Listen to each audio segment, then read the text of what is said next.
Okay, so let's start the seminar. Well, welcome everyone to this week's AI seminar again. So today we are very happy to have Professor Lifu Huang from Computer Science Department of Virginia Tech. So Lifu previously graduated from UIUC Computer Science Department in 2020. He has a wide range of research interests in natural language processing, including extracting structured knowledge with limited supervision, natural language understanding and reasoning with external knowledge, natural language generation, representation learning for cross-lingual and cross-domain transfer, and multimodality learning. So he's a recipient of the 2019 AI2 Fellowship and the 2021 Amazon Research Award. So today, Professor Lifu is going to talk about towards open world event knowledge extraction with weak supervision. Should I start to share the screen? Yes, please. Okay.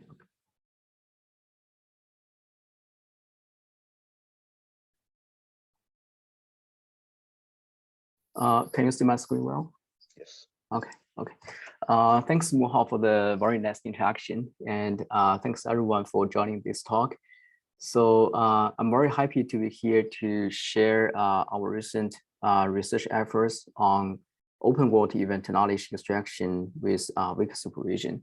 So please feel free to interrupt me if you have any questions during this talk. So let me first give you some background introduction about the event extraction task. So basically, event extraction consists of 3 subtasks.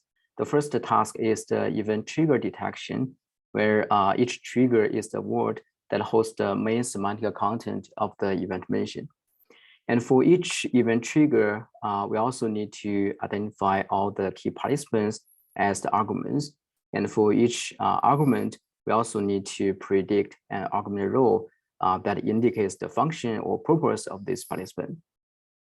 So here is one example. Given this sentence, we can identify that as a trigger for a die event mention and failed as a trigger for an attack event mention. And in this die event mention, there are 3 arguments. The Baghdad is the place, cameraman is the victim, and then tank is the instrument. So generally, event extraction has a lot of real-world applications. So here I just want to show you one example of how these event extraction techniques are applied for the intelligence analysis task. So given an emergent scenario such as the crash of Emirates 17, there could be a lot of news articles available after this event happened. And it's very difficult for human to read all these articles and pass the information and answer some questions such as who shut down the Emirates 17. So based on these event extraction techniques, we can extract all the key events from these articles as well as the key event structures, and then build this temporal event knowledge graph. Then we can further analyze this scenario based on this knowledge graph. So for example, here we can see this Emirates 17. This entity is involved in conflict attack event, and this event is further connected with some other entities such as the pro-Russia rebels. So we may be able to get a hypothesis that it may be the pro-Russia rebels that shot down the Emirates 17. So traditional event extraction studies usually follow a 3-step pipeline. So first, the expert consumers will define what types of events to extract based on their needs, and then write some detailed definitions for each of these event types. And then human annotators will annotate a lot of documents for each of these event types. And finally, researchers will further design features and train supervised machine learning models to extract the corresponding event mentions. So this figure shows one of the recent state-of-the-art information extraction framework called OneIE. So OneIE is a joint neural model for information extraction that jointly extract all the entities, relations, and events altogether. So the basic idea of OneIE is to train multiple classifiers to classify each token into one of the target event types or entity types, and then train another 2 classifiers to classify each pair of entities into one of the relation types, and also a classifier to classify each pair of trigger and entity into one of the argument rows. And then the authors also use beam search to try to incorporate some global constraints into these predicted probabilities to find the optimal information network. So from this example, we can see that these traditional event extraction approaches generally have several limitations. So the first limitation is they usually require very high human cost, because each step requires a lot of human efforts to be involved, such as defining the target event types or annotating the documents. And because these expert consumers are usually interested in a few event types from a particular scenario or domain, so the coverage of these traditional event extraction systems are also very low. And finally, the portability of these approaches is also limited because these approaches heavily rely on human annotations, so they cannot be directly applied to any new types, new domains, or even languages. So to solve these limitations, we basically need to answer 3 research questions. The first is to save the human cost, how can the machines automatically extract the key information with limited supervision or indirect supervision? And then to improve the coverage, how can the machines induce new event types from the input corpus and also extract the corresponding mentions for these new event types? And finally, to improve the portability, we also need to investigate how can the knowledge and resources be efficiently shared and transferred across ontologies, domains, or even languages. So to answer these questions, our first solution is a new query and extract paradigm.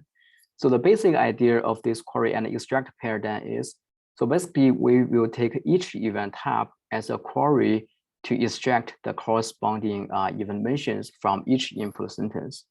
So in this case, the extraction of event mentions for each event type will be independent of the other types, so that we can directly apply this approach to any new event types or leverage all the available event annotations. So here is one example. Given these sentences, so for each sentence, we can suppose we have a list of event types as the target. So for each event type, such as a tag, we will take it as a query to each of these input sentences to find the corresponding event mentions, such as fared. And within this process, we need to carefully think about 2 questions. The first is how to formalize the query of each event type. And the second is how to best extract the mentions for each query.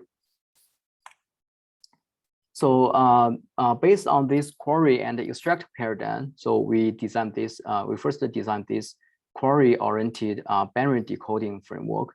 So the basic idea is for each event type, we take it as a query to each input sentence. And then based on the context representations and the attention mechanism, we can capture the correlation of each input token with the event type query. And then by classifying each token into a binary label, we can determine all the candidate mentions for this event type query. And then to extract the arguments, we take all the argument rows as the query to this input sentence.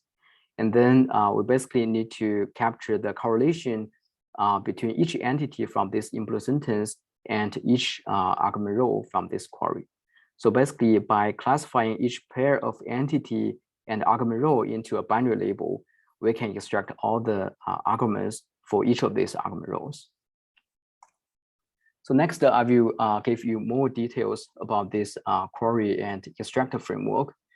So to extract the event triggers, the first question we need to think about is how to represent the event types.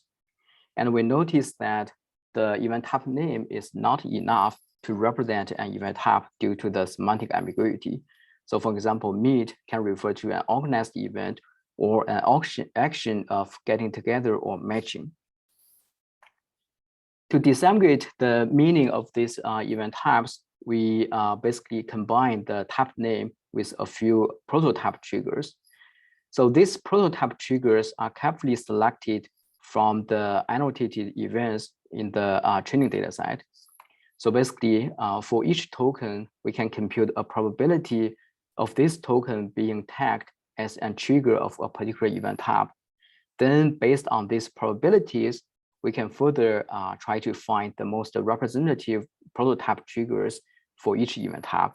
So for example, for the meet event type, we finally selected the reunited retrains and come together as the prototype triggers. And then we take each event type as query to this input sentence and encode all this information together with the BERT encoder to get the contextual representations. And to detect the event mentions for each event type, we basically need to capture the correlation of each input token with the event type. So here we design two attention mechanisms. One is the event type attention, which captured the attention distribution of each input token over all the tokens from the event type query. And the second is the in-context attention that captured the meaningful contextual features for each input token in the sentence. So the motivation of this in-context attention is that, so basically for a lot of event types, they have some special constraint in terms of their context. So for example, as shown in this AS25 annotation guideline, a meet event must be known to be face-to-face and physically located somewhere. So in order to capture such contextual constraints, we leverage this in-context attention to capture the meaningful contextual features for each input token.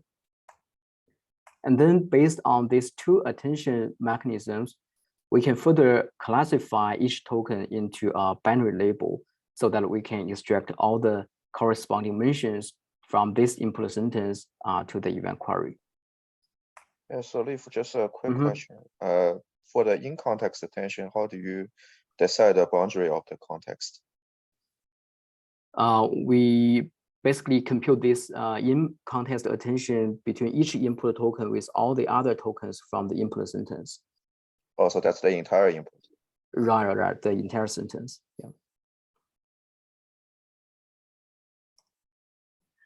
Okay, so we follow similar ideas to extract all the arguments. So basically, we take all the argument rows as query to this input sentence, and then we encode this sequence with the BERT model to get all the contextual representations for this input sentence and the context representations for these argument rows, and also the representations for all the entities from the input sentence. And to extract the arguments, we basically need to capture the correlation between each entity from the input sentence with each argument row query. So basically, to capture such correlation, we also design several attention mechanisms. So first is the bidirectional attention between the entities and the argument rows. And the second is the entity self-attention, which is to capture the underlying relation among all the entities from the input sentence.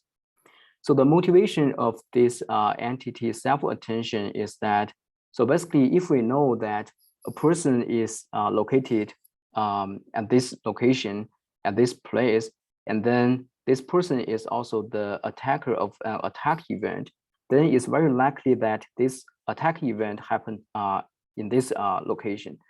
So that's why we design this entity self-attention and also the argument row self-attention to capture the underlying relations among all the entities in the input sentence, and also all the relation among all the argument rows for each event type.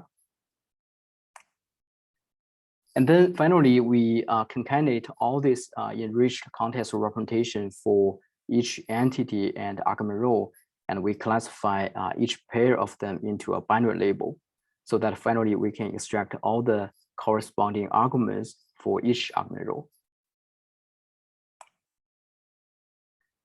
So for evaluation, we first evaluate this query and extract approach under the supervised event extraction setting. So basically, we perform the experiments on two data sets, the ACE and ERE. So from these two tables, we can see that.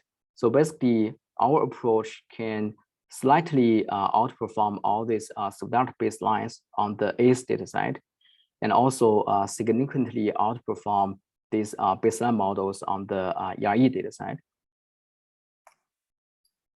So to better understand why this approach outperforms the baseline models, we try to compare the output of this approach with the question answering based baseline.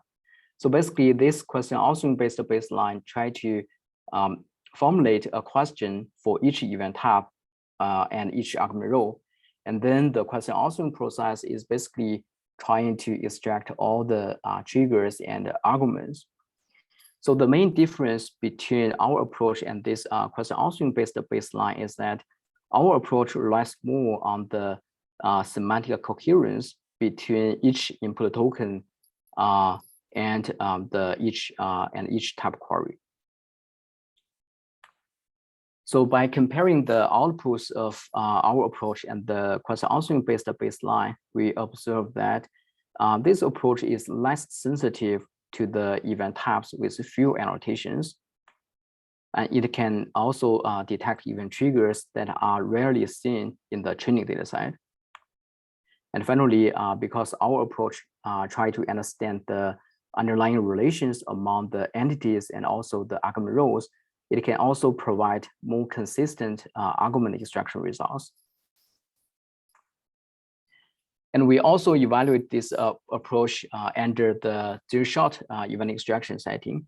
So basically, we train this model on the top 10 most popular event types in ACE, and then we evaluate this approach on the remaining 23 event types. So from this table, we can see that our approach significantly outperforms this QA-based baseline, especially on the argument extraction. And by further characterizing the performance on each individual new event type, we can see that this approach basically performed well on most of the event types with less semantic ambiguity. So this approach basically try to use the event type name and also the seed triggers to represent each event type. However, there are a lot of other forms to represent the event types. So for example, for this attack event type, besides the type name and the seed triggers, we can also have some other forms such as the definition or the event type structure, which consists of the event type name and the argument rows. And we can also have a continuous software prompt, which consists of several free parameters that are learned to represent each event type. And finally, we also define this apex prompt, which consists of the attack name, the type name, a few seed triggers, and also a definition of this event type, which is carefully written by human. So among all these forms of event type representations, which one is the best? So in order to compare these different forms of event type representations, we perform similar experiments. So basically, we take each event type representation as the query to the input sentence to extract the corresponding event mentions. And we evaluate these different forms of event type representations on 3 data sets, the ACE, ERE, and also the Maven data sets under 3 settings: the supervised event detection, the few-shot event detection, and also the zero-shot event detection. So from these 3 tables, we can see that under the supervised event detection, this prompt-based approach basically performs slightly better than the previous state-of-the-art. And under the few shot and zero shot event detection settings, this prompt-based approach can significantly outperform all the previous state-of-the-art. And across all these 3 data sets and 3 different settings, this Apex prompt can consistently perform better than all the other forms of representations. This is intuitive because this Apex prompt basically provides more comprehensive semantic representation for each event type. And we also try to analyze the performance of each event type representation on each individual event type. So basically, here are the observations. So the Apex prompt can generally perform well on most of these event types, while the event structure usually perform worse than the others. And the seed trigger-based event representation can usually provide relatively well performance on most of these event types. But for some event types, the performance was not satisfied because the seed triggers are not always selected as the best. So for example, for this left injury event, our approach finally selected the paralyzed and also dismember as the prototype triggers, which are not very representative for this event type. And sometimes it's also difficult to determine if the definition is appropriate or not. So for example, for the start position event type, we provide this definition: a person entity begins working or change office. So basically, this definition sounds intuitive to human, but the performance of this definition is very low. So another question that we also want to think about related to this query and extract paradigm is that, so the basic idea is to take each event type as query to extract the corresponding event mentions. So is that possible to continually update this model whenever we have any new annotations for the new event type, right? So this task is essentially called the class incremental event detection, or the lifelong event extraction. And the basic idea of this task is to train a single model on a sequence of tasks. And each task consists of a particular set of event types that are not overlapping with other tasks. And each task also consists of a lot of annotations for the particular set of event types. And we also assume that there is a memory buffer which can store some examples from each of the previously learned event types.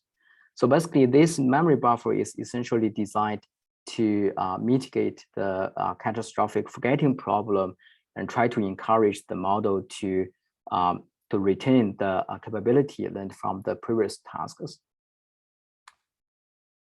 And we basically need to train this model on a sequence of new tasks. And then after training on each task, this model will be always evaluated on all the tabs that I have seen so far.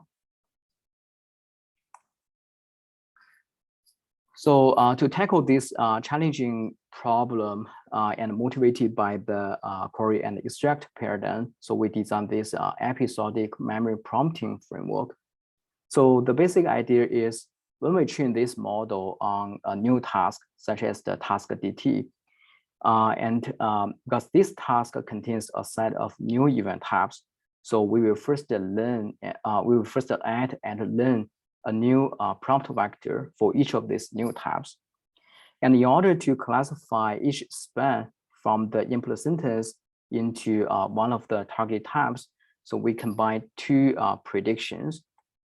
One is the prediction based on a linear classification layer. And the second is to map this span onto all the event type specific prompts to obtain another probability distribution. So we combine these two different logics and predict the final label. So this is essentially the task-specific training.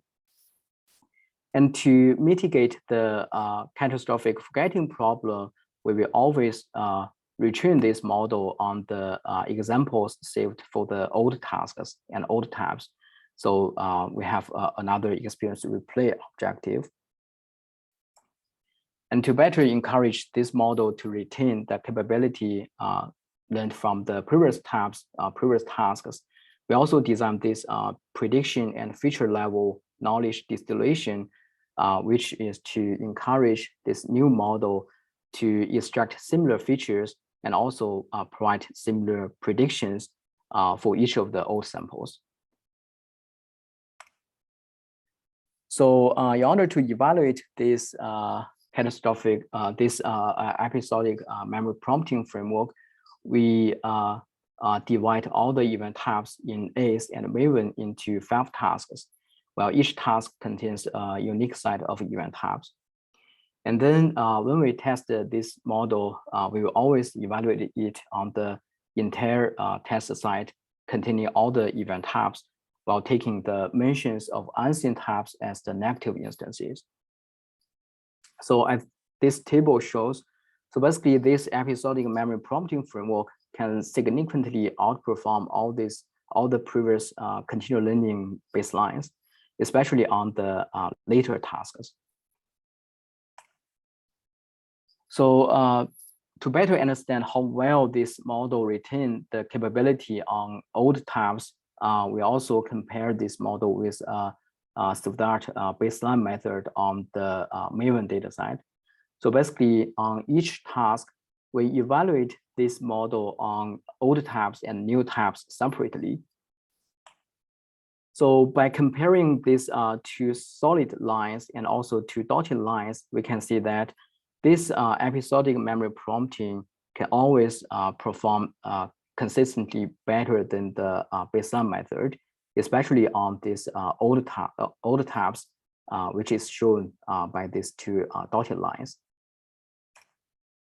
And by further analyzing the performance on the continuous tasks on the new tabs and also the old tabs, so basically, for example, when we analyze the performance of this episodic memory prompting framework on the task 1, and also the performance of this framework on the old tabs, we can see that after further training this model on the annotations for task 2, the performance on these old tabs can be further improved, which demonstrate that both of these two approaches have the potential to further leverage the indirect supervision from other tabs.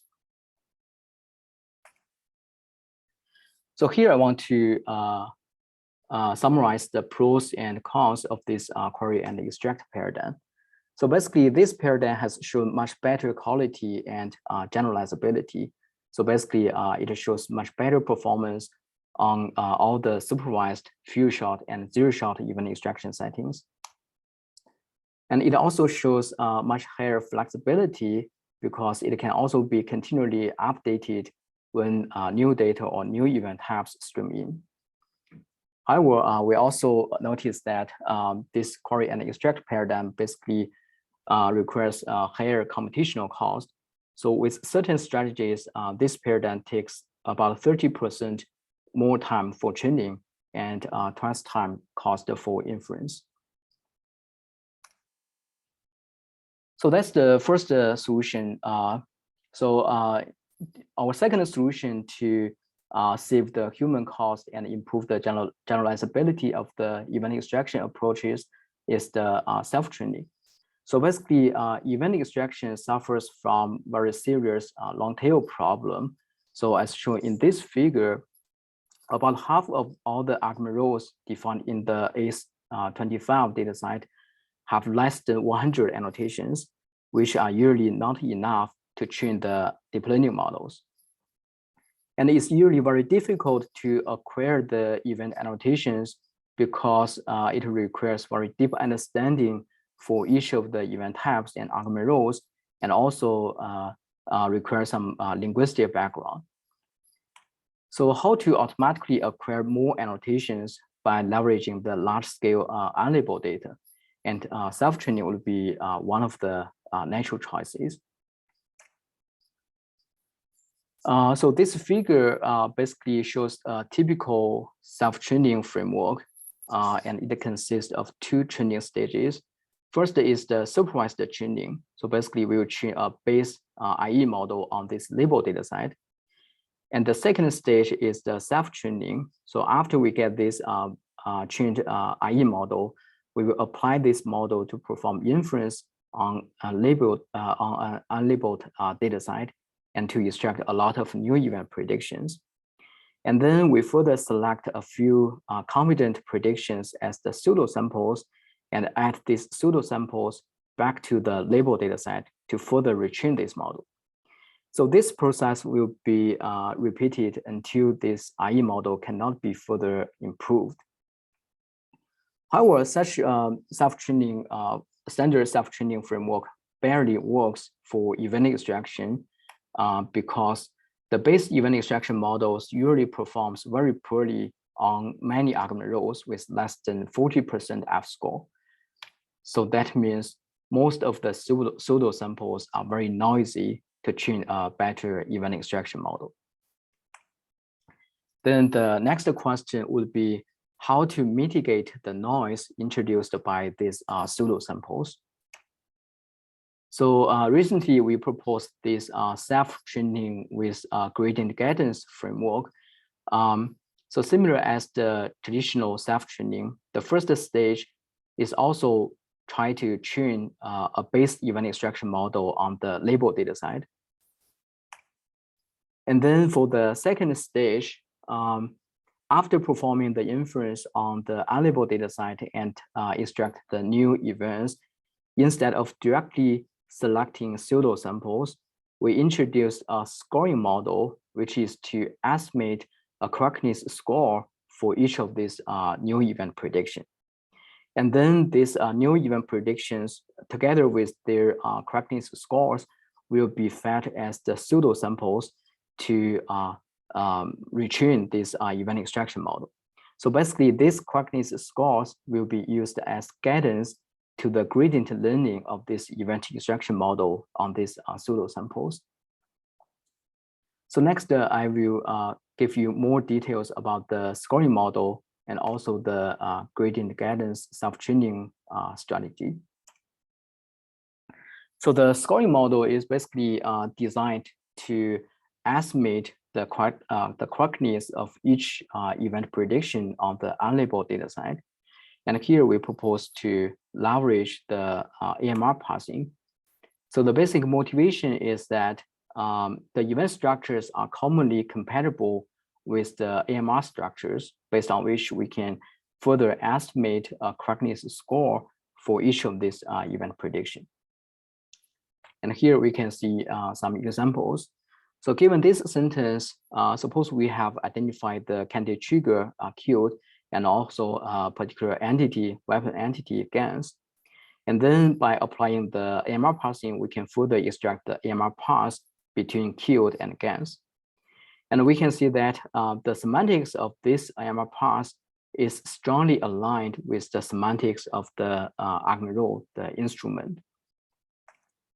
And another example is more obvious. So basically, the AMR parse directly indicates the argument row between the candidate trigger and the entity. So based on this motivation, we designed this scoring model. So the basic idea is given this input sentence, and after extracting the candidate triggers and the arguments and also argument rows, we first extract the AMR parse between the candidate trigger and the candidate argument. And then we encode this AMR parse together with a pseudo node of the event type and also a pseudo node of the predicted argument row. And then we encode all this information together with a transformer encoder.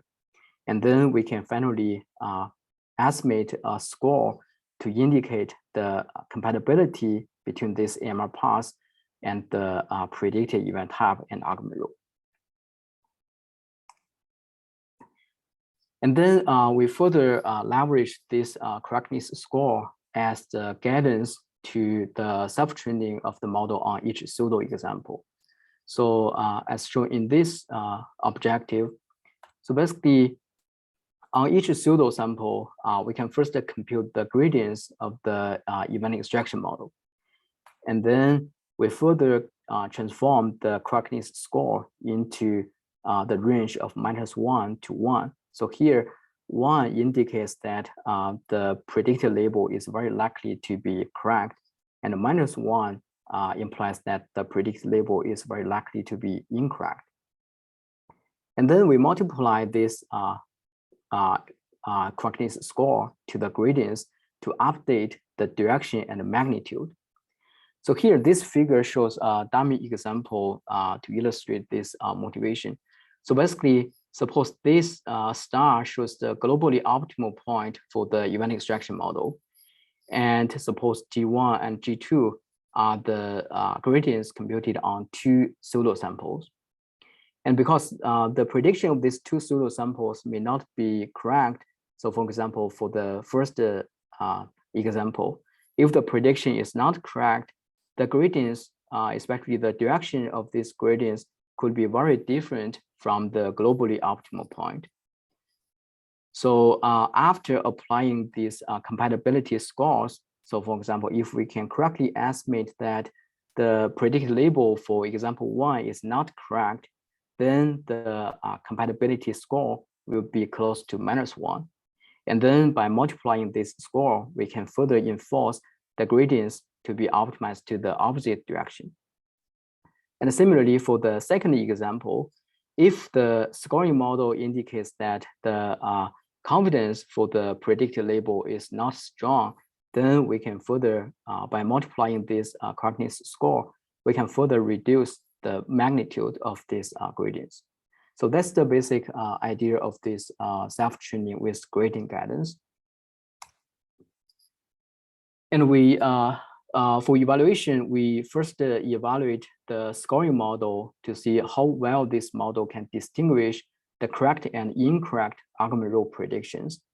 So basically, we create a data set by assigning a gold binary label for each of the argument row prediction on these 2 data sets. And we also design a baseline model, which only consider the context representations of event trigger and argument without the AMR parts. So from this table, we can see that basically this scoring model can generally perform well with an accuracy close to 90%.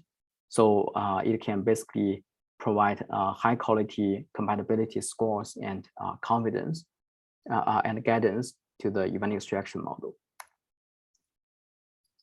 And then we further evaluate how effective this self-training with gradient guidance framework to the event extraction task. So here we choose 2 event extraction models as the base model. One is the 1IE and the other is the AMR-IE. So from this table, we can see that by performing this self-training with gradient guidance, the performance of these base event extraction models can be significantly improved. And by further analyzing the performance of this model on each of these individual argument rows, we can see that the main improvement actually comes from the argument rows with very few annotations. So finally, I also want to point out several future directions to enable the open environment event extraction. So the first direction is how to best leverage the schema and additional knowledge to get the open world event extraction. So here the schema and knowledge include the semantics of the target event types and also event type structures, the hierarchical and temporal or causal relations among the event types, and also the additional common sense, which can be used as constraints or as guidance to the sequential event extraction. And the second direction is how to leverage the large-scale weak supervision, indirect supervision, and self-supervision. So for example, how to make more efficient use of the unlabeled in-domain data for self-supervision, and how to relate the event extraction to other tasks, such as semantic parsing for the indirect supervision, and how to automatically acquire or synthesize the annotations for any of the new event types, and also how to make the model more robust by characterizing the uncertainty and any bias. And the third direction is to automatically induce the event schema, such as the new event types or new event type structures, as well as their relations, and also the scenario-specific schemas from the unstructured corpus, and simultaneously extract the events for these new event types. So that will conclude my talk. So I'm happy to answer any questions. Oh, thanks, Lifu. It's great that we can share those very timely, very new works from your group. I saw that in the chat there are multiple questions from, okay, so there's one question from Nan, which I guess is regarding your second work, the coding paper. So in, let's say in a zero-shot setting, how can we find the seed triggers for new event types, since we do not have training data to calculate the TF-IDF for those? Right. That's a very good question. So in our experiments, we didn't use any seed triggers for the zero-shot experiments, but we also explored to use the similarity of the event type to retrieve some words which share similar semantics. So that can also be used as the seed triggers. Does that answer your question? Yeah, I think that makes a lot of sense. Yeah, but okay. So there's another question from Huang. That's regarding your second work. So why the AMR is only extracted between predicted triggers and predicted arguments when calculating the scores? We try to use the whole AMR graph. So finally, after encoding the whole AMR graph, we can try to get the representation of the event trigger and the argument. But it turns out that the performance is not as good as just simply encoding the path between the trigger and argument. That's actually a very good question. Okay, cool. Thanks, Lifu. So there's a follow-up question from Yihong. So does the AMR 3.0 unlabeled data set contain gold AMR label or not? If yes, what will happen if we use the AMR system predictions on the system? Yeah, that's another good question. So we actually, so in the paper, we compared two unlabeled data sets. One is the AMR 3 data set. So basically, this data set contains the gold AMR annotations. And we also use the New York Times as another unlabeled data set to explore the impact of the AMR parsing to this self-training process. So it turns out that the impact of this AMR parsing is not that significant to the self-training. And we analyzed the reasons. So the main reason is that, so different from the previous AMR-based event extraction work, which directly take this AMR graph as input to event extraction for both training and inference. So in our framework, we only take these AMR features as input to the scoring model to estimate the correctness. And during the inference, we don't use any AMR features for inference, because the self-training is only performed during the training process. So that's why this framework is more robust to the potential errors of this AMR parsing. Cool. Oh, thanks, Lifu. So another question from Tianqing. How to interpret event extraction across ontologies and how to address this? Yeah, so the basic idea of the event extraction across ontologies is that So actually, currently we have multiple event extraction programs, such as the ACE. ACE defines the 33 event types, and ERE defines 38 event types. And also another dataset, Maven, defines more than 100 event types. So basically, these three different event ontologies have some overlapping event types, but also have some unique event types. So for example, the transport event in ACE is further split into transport person, transport artifact, like this more fine-grained event types in ERE program. So that's why it's very difficult to leverage the annotations from different ontologies to improve the event extraction on each of these ontology or each of these data set. So that's why we explored how to best leverage the annotations across different data sets for different ontologies to improve each of these target data set. So that's the main point of event extraction across ontologies. We also conducted some experiments. So for example, for the 1E baseline. So if we train the model first on the ERE dataset, and then we take this model as the initial point and further train this model on the ACE dataset, we actually observe some negative impact for this cross ontology training, because of the the noise introduced by a different ontology. But for the query and extracted paradigm, so the extraction of event mentions for each event type is independent of all the other types. So that's why it can better leverage the annotations for different ontologies. So in this case, we can directly train a model on Maven dataset and then directly test on ACE or ERE. Yeah, that's the main point. Does that answer your question? Yeah, so okay. Training on Maven can directly apply to the other data sets. Could it be because of Maven is just a more fine-grained annotation?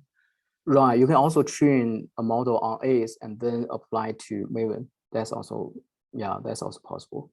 That's also possible, but Maven has much more types, so I guess I'm not sure if you have really tried this or it really works out. Yeah, I think in our ACL 2022 paper, we actually reported some scores for this kind of cross-ontology transfer. I think for one transfer, the performance is good, but for another transfer, either from Maven to ACE or ACE to Maven, the performance was not good. Yeah. Cool. Yeah, I actually have another question from myself. That's regarding the indirect supervision methods. For example, over there, I think one critical question we are facing that's regarding evaluation, or more precisely fair comparison. For example, you can use QA for extraction, you can use NLI for extraction, or you can use prompt for extraction. Different formulation, which also leads to different backbone models. But it's always hard to ensure head-to-head comparison based on the same backbone model, right? You use GPT-2 or sometimes even much larger auto-regressive language models for prompting-based method. But for NLI, it's like Roberta Large and MNLI, that sort of thing. So I'm not sure, do you have any suggestion on, if this kind of indirect supervision can be conducted in a more head-to-head comparison way, or? Right. So basically, that's also a concern. So when we try to compare these new approaches with some previous baselines, especially some baselines are based on like Robota, and some baselines are based on BERT. And actually, this kind of different pre-trained language models can also lead to significant difference in terms of the final performance. And also, as you just mentioned, the pre-training, right, for the question answering based baseline, they can usually train on some large scale question answering data size. And then, so when we try to compare with these baselines, we try to make sure that these baselines can basically leverage all this indirect supervision, because that's the main advantage of this these approaches, right? Yes. That's the main advantage to model this event extraction as generation or question answering or natural language inference. Yeah. But yeah, I think here really there's this very difficult question. I don't have an answer as well. So just for example, for event argument extraction, should we formulate it as natural language inference or question answering or prompt? Maybe at some situation we saw that question answering performs better than NLI, but it's hard to say. Okay, aside from the difference of backbone, it could also due to, let's say, question answering data is just richer than natural language inference data, right? Right. So yeah, so I think a general philosophy is just to allow all these baselines to leverage all the existing resources, and then make some comparison. Yeah, I agree. Yeah. Okay. So any other questions from the audience? Although we already have seen lots of questions.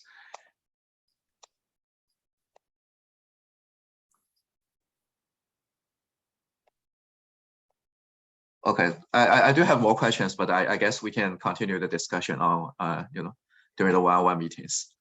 Sure. Yeah. Actually, we are about to reach into the end of the seminar. So thanks once again for the very timely talk of those very new works. Okay. So, yeah. Thanks, Moha. Okay. Cool. Thanks. See you soon. Yeah. See you. Bye.